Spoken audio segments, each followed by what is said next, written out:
এই ভিডিওতে কালকা শতাব্দীর জার্নি তো দেখাবই, সাথে কালকা পৌঁছে কোথায় হোটেল, কি রেট, বুকিং নাম্বার সব কিছুই জানাবো।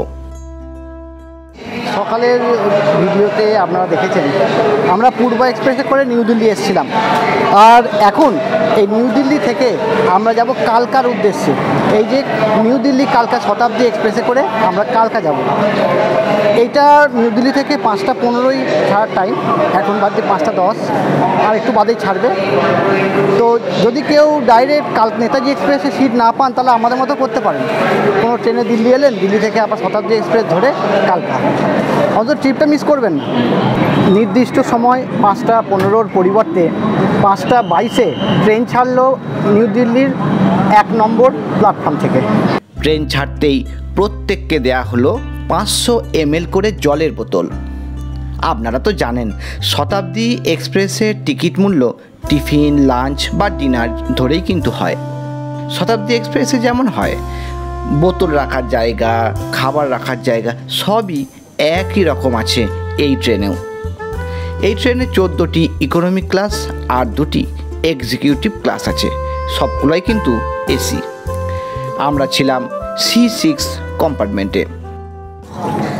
ট্রেনে বসে যে কিছু দেখাবো তার উপায় নেই, কাঁচটা পড়েছে একটু ঘষা ঘষা পাড়া, ট্রেন থেকে দেখানো যাবে না। আর আমাদের সিটটা এমন জায়গায় পড়েছে যে ট্রেনটা পিছন দিকে যাচ্ছে। বাইরে ট্রেন চলছে আপন গতিতে, আর ভিতরে দেখুন ঘড়িতে 6:10 আমাদেরকে বিকালের স্ন্যাক্স দিয়ে গেল, ইভিনিং স্ন্যাক্স। অনেকক্ষণ তো ওয়েট করে বসছিলাম যে সবাই যাতায়াত করছে, তাহলে ভাই খাবারটা তো দে, সবাই যাতায়াত করছে। অবশেষে এসছে খাওয়ার ব্যাপারে জানেন তো, তাকিয়ে থাকতে হয়।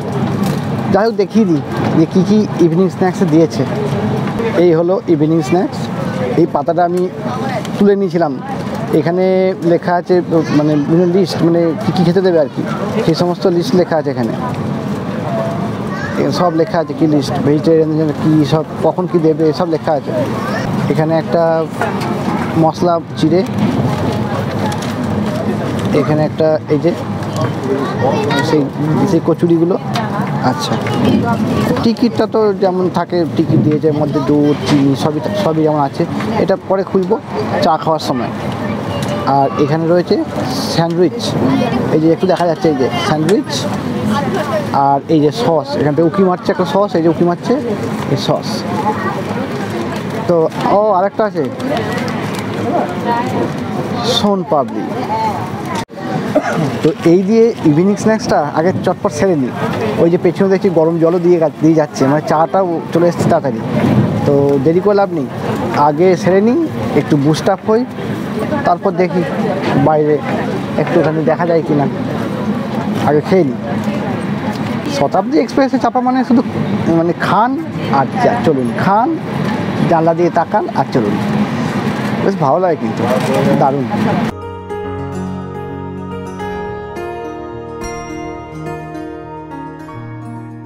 ট্রেন এসে পৌঁছে গেল। এই ট্রেনের প্রথম স্টপেজ পানিপথ জংশন। 6:18 টাইম, এখন 6:45 মতো বাজছে, প্রায় 25 মিনিট লেট। আর এরপর নেক্সট স্টেশন কুরুক্ষেত্র জংশন। প্রায় সন্ধে কিন্তু হয়ে এলো। আসলে এই ট্রেনে মাত্র 4 ঘন্টা যাত্রা। এবার কি দেখাবো, এমনি চাপতে একটু পরে সন্ধে হয়ে যাচ্ছে। তাও একটু ওয়েস্টের দিকে তো, তাই সন্ধেটা একটু দেরি করে হচ্ছে। আমাদের ওখানে বলে বোধহয় হয়েই যেত।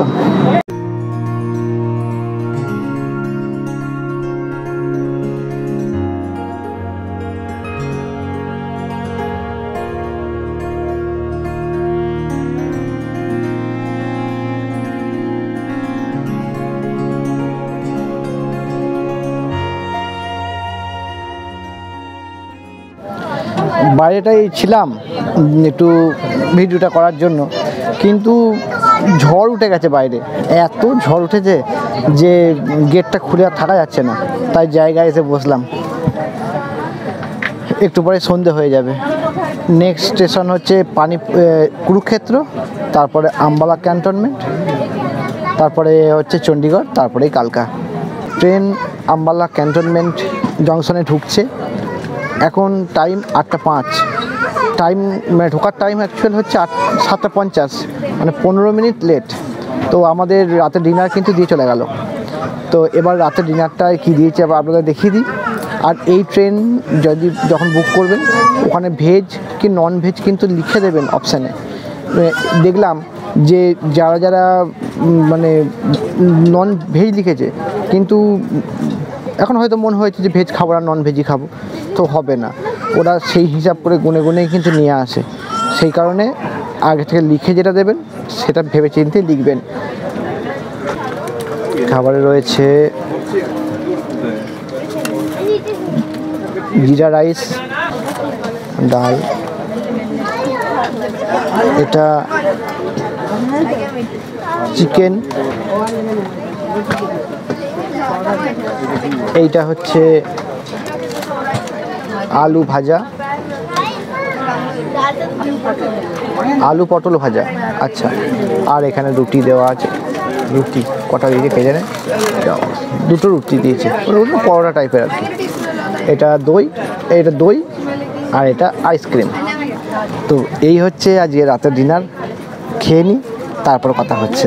ট্রেন দাঁড়িয়ে আছে আম্বালা স্টেশন, আম্বালা ক্যান্টনমেন্ট জংশনে। এরপরে চণ্ডীগড়, তারপরেই কালকা। আমাদের ট্রেন পৌঁছে গেল। এই ট্রেনের 4র্থ হল্টিং স্টেশন চণ্ডীগড়। 8:30টায় টাইম। এই আমাদের ট্রেন এসে পৌঁছালো 8টা 40, মানে 10 মিনিট লেট আর কি। আর এরপরেই আমাদের কালকা। আগের ভিডিওতে আপনাদেরকে আমি দেখিয়েছিলাম যে দিল্লির মানে 48 ডিগ্রি টেম্পারেচারে আমরা দিল্লির সাইট সিন করেছিলাম। তো শরীরটা মানে আপনাদের আগের পরে দেখিয়েছিলাম ঠিক, কিন্তু দিনটা তো আমার আজকেই, তো শরীরটা একটু খারাপের মতোই লাগছে, মানে রোদটা লেগে গেছে মনে হচ্ছে। দেখা যাক কী হয়। মানে কত বড় পাগল না হলে কেউ 48 ডিগ্রি টেম্পারেচার দিল্লি ঘোরে, ভাবুন তো একবার। যাই হোক, এরপরে কালকায় নামবো, তারপর সেখানে হোটেল খুঁজতে হবে, এখন অনেক কাজ, সব দেখাবো আপনাদের, সঙ্গে থাকুন। আর একটু চণ্ডীগড়ে দেখলাম ট্রেনের 80% মানুষ নেমে গেলেন। ট্রেন প্রায় ফাঁকা হয়ে গেল।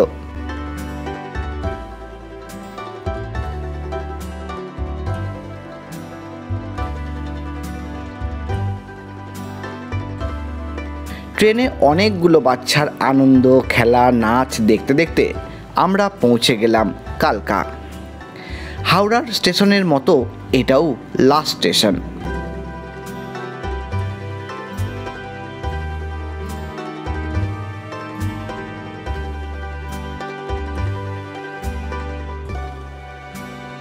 স্টেশনের বাইরে বেরিয়ে একটা অটো ভাড়া করলাম। কথা বলে নিলাম, একটা হোটেল পছন্দ না হওয়া পর্যন্ত অটো কিন্তু আমাদের সাথে থাকবে। অটো ভাড়া নিল 150 টাকা। এই স্পিতি ট্যুরের কোথাও আমার হোটেল কিন্তু বুক করা নেই।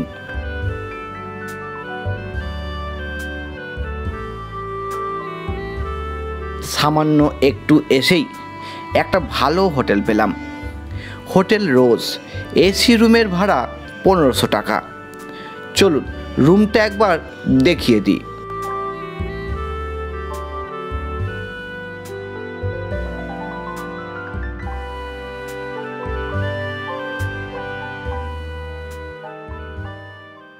কালকে কিছু আপডেট দিতে বাকি ছিল, কালকে রাত্রেবেলা দিতে পারিনি, কারণ আগের ভিডিওতে আপনাদের বলেছিলাম যে দিল্লিতে 48 ডিগ্রি সেন্টিগ্রেড টেম্পারেচার আমরা সাইট সিন করেছি।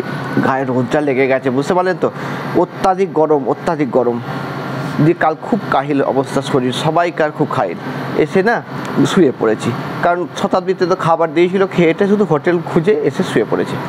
তো হোটেল কী করে পেলাম এই সবগুলো বলছি আর কি। কালকাতে নেমে, মানে কালকাতে যখন নামবেন, নেমে না সামান্য একটু এলেই কিন্তু আপনারা অনেক হোটেল পাবেন, অনেক হোটেল।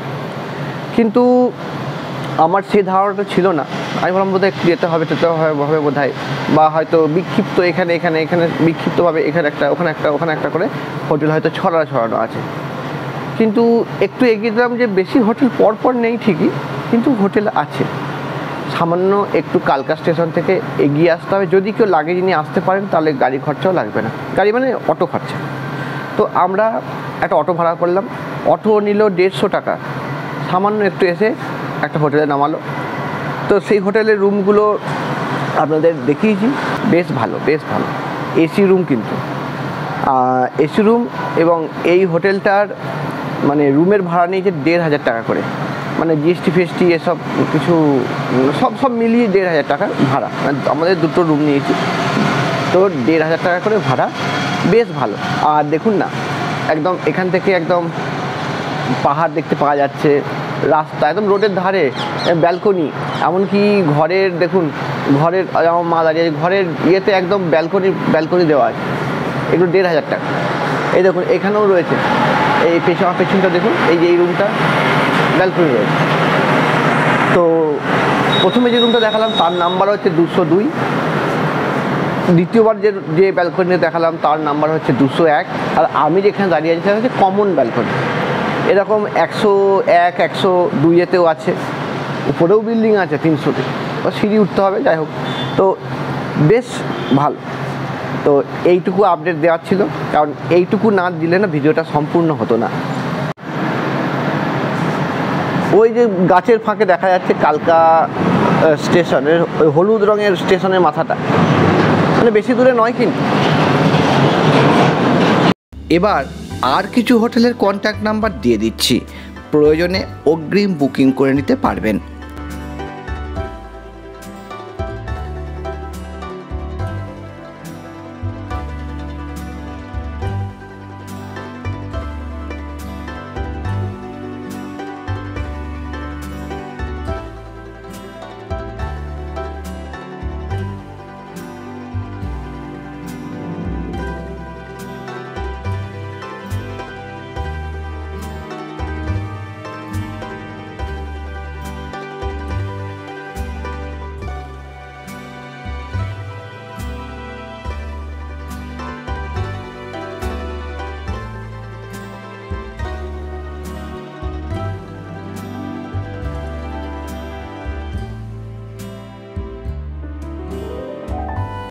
আজকের ভিডিওটা এই পর্যন্ত। সবাই ভালোভাবে থাকবেন এবং সুস্থভাবে থাকবেন। ধন্যবাদ।